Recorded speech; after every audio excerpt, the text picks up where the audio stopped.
बार बैठी छे बधाई ने के भाई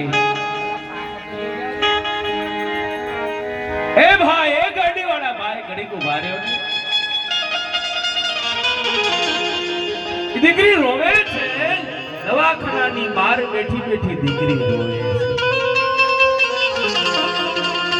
सामणજો સાહેબ પ્રેમ ખાલી શાંતિ રાખજો આ પ્રસંગ મને બહુ ગમે છે સાહેબ થોડીક શાંતિ રાખજો સાહેબ એ દીકરી સિવિલ હોસ્પિટલ ની બહાર બેઠી બેઠી રોવે છે એમાં અમારા રાજકોટના મનસુખભાઈ ટેક્સી ડ્રાઈવર ત્યાંથી નીકળે આ સત્ય ઘટનાની વાત છે ગોવિંદભાઈ મનસુખભાઈ ત્યાંથી નીકળે કે બેન દીકરી શું થયું કેમ રોવે તારી પાસે ભાડાના પૈસા નથી અને તેની 17-18 વર્ષની દીકરી એમ કે ભાઈ મારા બાપનું મરણ થઈ ગયું છે મારા બાપની લાશ પડી છે આયા એક મારા બાપની આ દવાખાનાની માલિકો લાશ પડી છે અને મારા બાપને કોઈ ઘરે નથી લઈ જાતું ભાઈ કોઈ ગાડી ઊભી નથી રાખતું હું દીકરી છું હું શું કરું અને તેથી રાજકોટના ટેક્સી ડ્રાઈવર મનસુખભાઈ કીધું બેટા તું અમારી ગાડીમાં બેસી જા હું તને તારા ગામ પોગાડી દઉં ધીરા ધીરા ધીરા ગાડીમાં દીકરી પોતાના બાપની ડેડ બોડીને લઈને બેઠી જુનાગઢની બાજુમાં કેશોદ ગામ કીધું સાહેબ ધીરે ધીરે ગાડી હાલતી થાય અને દીકરી પોતાના ખોળાની અંદર પોતાના બાપની લાશને લઈને બેઠી છે અને જેમ હગી માં પોતાના દીકરાની માથે હાથ ફેરવે ને એમ દીકરી પોતાના મરી ગયેલા બાપની માથે હાથ ફેરવતી જાય ડ્રાઈવરની હારે વાતો કરતી જાય હે બા સાહેબ દીકરીનો પ્રેમ તો તમે જોઈજો એ દીકરી વાતો કરતી જાય એમ કરતા કરતા ગામ આવ્યો કેશોદ ગામ આવ્યો દીકરીએ કીધું કે ડ્રાઈવર સાહેબ ઘડીક ઉભા રહ્યો ને હું મારા પાડોશમાંથી અમારા ઘરની ચાવી લેતી આવું થોડાક ફૂલ નો નાખતા સાહેબ મહેરબાની કરીને ફૂલ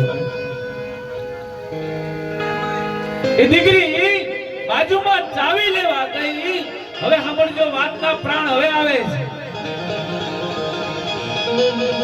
5 મિનિટ 10 મિનિટ 15 મિનિટ દીકરી આવી નહીં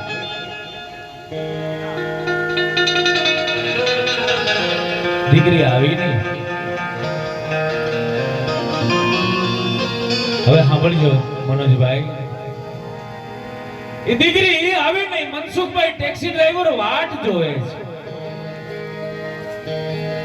આજુબાજુ વાળા પાડોશીને ખબર પડી એટલે મકાનનું તાળું તોડી નાખ્યું અને લાશને ઘરમાં લીધી પણ હજી ઓલા ડ્રાઈવર ઊભા છે ટેક્સી લઈને એમના એટલે કોકે કીધું બોલો ભાઈ હજી ઊભો છે એનું ભાડું બાકી હશે કોકે એને ભાડું આપી આવો એટલે કીધું ભાઈ તમારું ભાડું કે મારે ભાડું નથી જોતું પણ ઓલી દીકરી હમણાં આવું એમ કઈ હજી કેમ આવી નહીં 15-20 મિનિટ થઈ કે કઈ દીકરી કે મારી ભેગી ગાડીમાં એક દીકરી હતી આ બાપની લાશને આયા સુધી પોગાડવા વાળી એક દીકરી હતી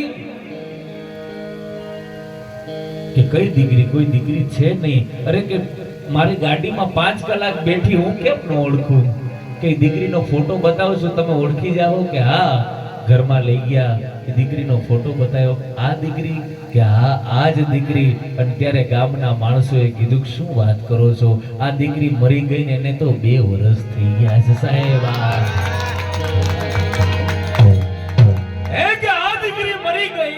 એને તો 2 વર્ષ થયા અને ત્યારે સાહેબ એ ટેક્સી ડ્રાઈવર મનસુખભાઈ છાતી માથે હાથ દઈને બેહી ગયો અને એને ટાંક મારી કે દીકરા તો જીવતા મા-બાપની સેવા કરે કે ન કરે પણ દીકરીઓ તો મરી ગયા પછી માવતરની લાશને રખડવા ન દે એને દીકરી કહેવાય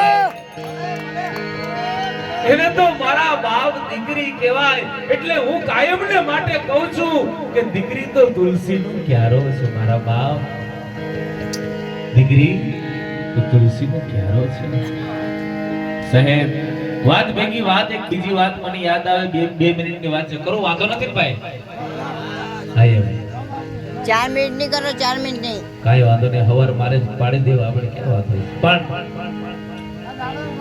હાબળો સાહેબ દીકરીની વેદના શું હોય?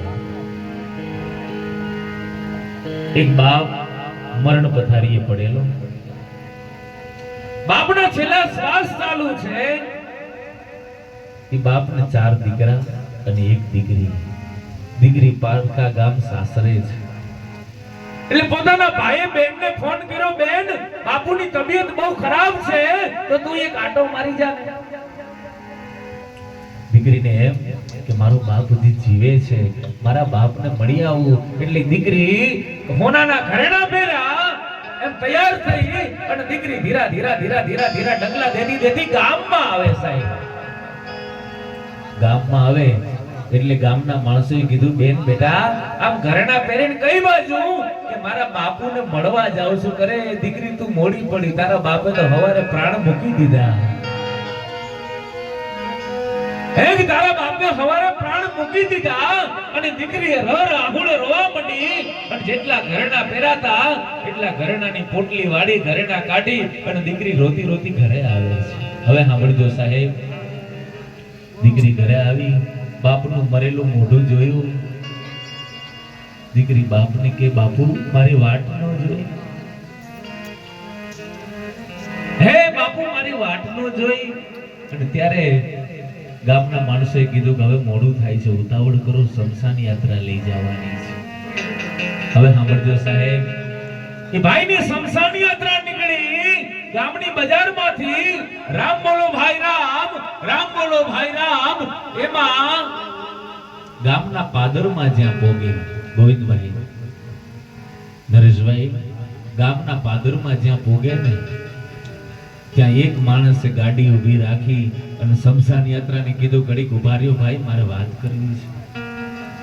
કે આ ભાઈ મરી ગયા, એના દીકરા કેટલા? કે અમે એના દીકરા છે. કાકા તમારું શું કામ છે? કે તમારો બાપ મારો ભાઈબંધ હતો, મારી પાસેથી એને 5 લાખ રૂપિયા ઉછીના લીધા છે. હવે તમારામાંથી કોઈ દીકરો ખાલી એમ કહી દે કે અમે આપી દઈશું તો તમારા બાપની લાશને ઉપાડવા દઉં, બાકી હું ન ઉપાડવા દઉં અહીંથી. હવે સાંભળજો, દીકરા 4 હતા કે અમને શું ખબર તમે ક્યારે લીધા હોય? હે કે કોને ખબર છે તમે ક્યારે દીધા હોય? એ વાત હાલે, બોલો ભાઈ લાશને ઉપાડવા નો દે અને આ વાત થાતી થાતી થાતી થાતી થાતી ઘરના ખૂણા સુધી પોગી. દીકરીને ખબર પડી કોક મારા બાપની લાશને રોકીને બેઠું છે. આવી પાદરમાં કાકા કાકા તમે મારા બાપની લાશને રોકીને બેઠા. કાકા જવા દો, મારા બાપનો છેલ્લો અવસર છે, એની શમશાન યાત્રા જવા દો. કે પણ તમે કોણ? કે હું આ બાપની એકની એક દીકરી છું. એમ કે તમારા બાપ પાસેથી મારે 5 લાખ રૂપિયા લેવાના છે. જો મને ખાલી તમે એટલું કહી દો કે અમે આપી દઈશું તો હું લાશને જવા દઉં. અને તેથી દીકરી રોવા માંડી, કાકા કાકા મારા બાપની લાશને ઉપાડવા દો. પોતે ઓલી ઘરેણાની પોટલી હતી ને, એ પોટલી કાકાના પગમાં મૂકીને કીધું, કાકા ઘરેણા 3 લાખ રૂપિયાના છે અને હું 2 લાખ રૂપિયા કાળી મજૂરી કરીને તમને આપી દઈશ, પણ મારા બાપની લાશને રખડાવો માં. કાકા મારે બાપની લાશને રખડાવો માં. દીકરી રોવા માંડી એટલે ઓલા વડીલ હતા ને એને દીકરીનું બાવડું પકડ્યું. બેટા રોવાય નહીં દીકરી, આહુડા મને બહુ દુઃખ થાય, બેટા રોવાય નહીં, ઊભી થઈ જા, ઘરેણા લઈ લે તારા. કે કાકા કેમ? કે તારા બાપ પાસે મારે 5 લાખ લેવાના નહોતા, તારા બાપને 10 લાખ દેવાના હતા. હું તો વારસદાર ગોતતો તો કોને દેવા મારે. એમાં આ પૈસા મારે કોના હાથમાં દેવા એ હું જોતો હતો, આ દીકરાના હાથમાં ન દેવાય. બેટા આ પૈસા હું તને આપું છું બાપ. આવી દીકરીઓ જ્યાં બધી હોય ને સાહેબ, બાપને દીકરી બહુ આવી હોય એટલે આપણે દીકરી શારદાબેન જેટલા દીકરીઓ રમણ બાપાના દીકરીઓ છે એ દીકરીની વેદના શું હોય સાહેબ?